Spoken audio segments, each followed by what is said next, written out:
I need to put me Yes, sir. Come on the altar. Yes, sir. I need to tie me on the altar. Yes, sir. Yes, sir. When folks start telling you it don't take this, that, and the other, you stop allowing folks to poison your mind and poison your spirit with that type of foolishness. Because you know what your struggle is. You know what your problem is better than anybody else does. And every time the church door is open, you ought to be there saying, Lord, help me. You're right. You're right. You're right. Now, we're men. Yes, sir. Yes, sir. Yes, sir. Yes, sir. We're men. And the hardest thing for a man to do is ask for help. Yes, sir. Right. Come on. You're right. I got the other men up in here. Right.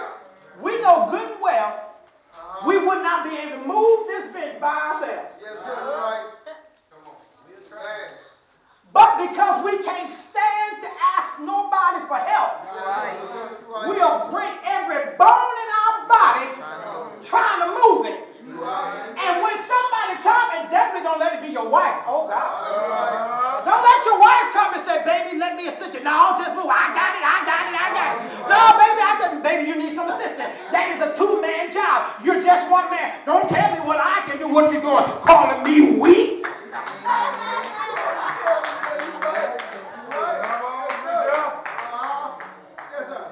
And the hardest thing for us to do is to admit I need help.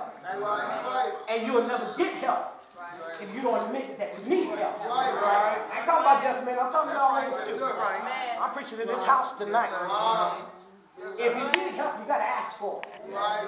And then you can't be ashamed about it. Because if you get hungry enough, if you get thirsty enough, I don't hear nobody up in here. And that's what's happened to us. We've lost our hunger. We've lost our thirst. When we will go after God with everything that we have in us. It's a sad day that we live in. Y'all ain't gonna mind me, but I'm gonna preach it anyhow. It's a sad day we live in.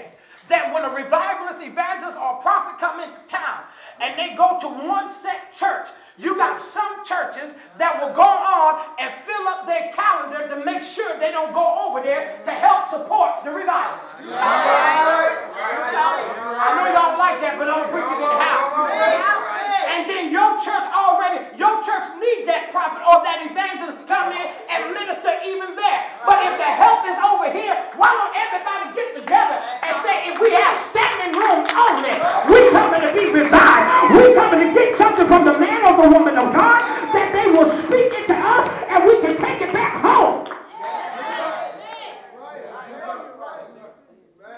Me versus me. Because it ain't at my church. Y'all don't like to hear it.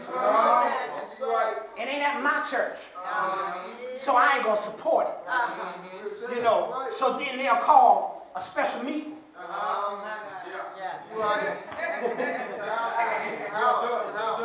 Call a special rehearsal. Y'all don't like to hear it. Just not to get together.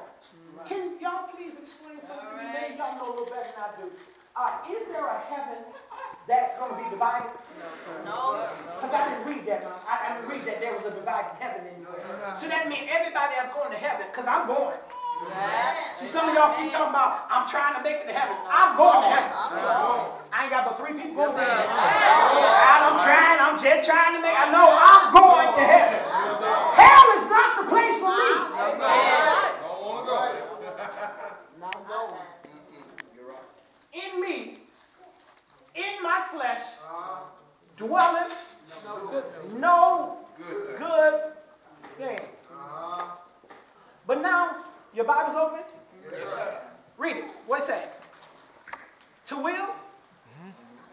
For to will is present with me. He said, now, I want to do right.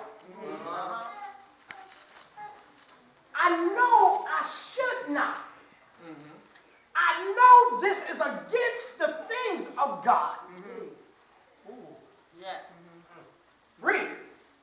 For to will is present with me, but how to perform that will which is good, I find not. That's what I'm struggling with me. Help white boy. My main issue is to will to do it. But how to perform it, to get myself up and say I'm going anyhow, that's what I'm struggling with. Some of us know, I'm back there, some of us know we need weight loss. Most of our afflictions right now come from the weight we carry. That's true. I better look up at here because y'all think I'm looking at you. Most of our afflictions come from the weight that we carry. And you know what we say? For the me point, to justify me, well, my husband like it. You talking. He ain't got no choice. Well, my wife like it. All this man. Lord, I better find a happy part. We justify. And then we'll say, I know I need to do something about it. Ooh, child, because I can't barely make it. I try to get up these stairs, child. I hate the seat stand. Because I already know I got to walk up every one of those stairs. They ain't got no elevator in here. Child, Lord have mercy. I know, and for a year, I got to do something about this. 2 years, I know I got to do something about this. 3 years, and every year you're getting bigger and bigger. They don't want real preaching. I see. They don't want me to just preach. I'm gonna go to this. I'm in the Bible. I'm where I am. And every year you get bigger and bigger and sicker and sicker. Talk back to me, anybody.